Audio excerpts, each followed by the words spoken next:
యోబు గ్రంథము 14వ అధ్యాయము.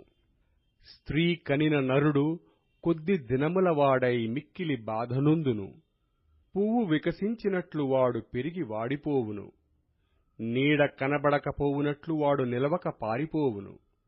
అట్టి వాని మీద నీవు కనుదృష్టియుంచియున్నావు. తీర్పు నొందుటకై నన్ను నీ ఎదుటకి రప్పించియున్నావు.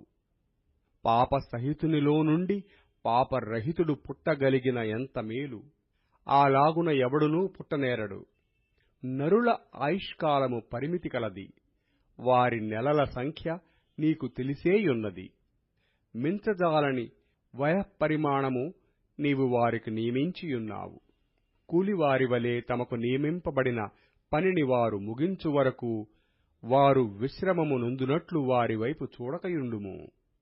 వృక్షము నరకబడిన ఎడల అది తిరిగి చిగుర్చుననియూ దానికి లేత కొమ్మలు వేయుననియూ నమ్మకము కలదు.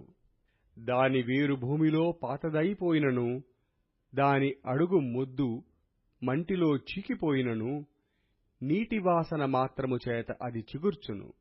లేత మొక్కవలే అది కొమ్మలు వేయును.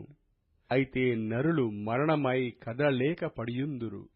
నరులు ప్రాణము విడిచిన తరువాత వారేమైపోవుదురు? తటాక జలములు ఎట్లు ఇంకిపోవునో, నది నీరు ఎట్లు ఎండి హరించిపోవునో, అలాగుననే నరులు పండుకొని తిరిగి లేవలేరు. ఆకాశము గతించిపోవు వరకు వారు మేలుకొనరు. ఎవరునూ వారిని నిద్ర లేపజాలరు. నీవు పాతాళములో నన్ను దాచిన ఎడల ఎంతో మేలు. నీ కోపము చల్లారు వరకు నన్ను చాటున నుంచిన ఎడల ఎంతో మేలు. నాకు ఇంతకాలమని నీవు నియమించి తర్వాత నన్ను జ్ఞాపకము చేసుకొనవలనని నేనెంతో కోరుచున్నాను. మరణమైన తర్వాత నరులు బ్రతుకుదురా? అలాగుండిన ఎడల నాకు విడుదల కలుగు వరకు నా యుద్ధ దినములన్నీయు నేను కనిపెట్టియుందును. అలాగుండిన ఎడల నీవు పిలిచెదవు, నేను నీకు ప్రత్యుత్తరమిచ్చెదను. నీ హస్తకృత్యము ఎడల నీకు ఇష్టము కలుగును. అయితే ఇప్పుడు నీవు నా అడుగుజాడలను లెక్కపెట్టుచున్నావు. నా పాపమును సహింపలేకయున్నావు.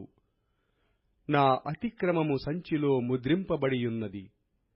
నేను చేసిన దోషమును భద్రముగా ఉంచియున్నావు. పర్వతమైనను పడిపోయి నాశనమగును. కొండయైనను దాని స్థానము తప్పును. జలము రాళ్లను అరగదీయును. దాని ప్రవాహములు భూమి యొక్క ధూళిని కొట్టుకొనిపోవును. నీవైతే నరుల ఆశను భంగపరుచుచున్నావు. నీవు వారిని ఎల్లప్పుడూ గెలుచుచున్నావు గనక వారు గతించిపోవుదురు. నీవు వారికి ముఖవికారము కలగజేసి వారిని వెళ్లగొట్టుచున్నావు. వారి కుమారులు ఒకవేళ ఘనత వహించినను అది వారికి తెలియకపోవును. వారు ఒకవేళ అణిగిపోయినను అట్టి గతి వారికి పట్టెనని వారు గ్రహింపకయుందురు. తమ మట్టుకు తామే శరీరమునందు నొప్పి నొందుదురు. తమ మట్టుకు తామే ప్రాణమునందు దుఃఖపడుదురు.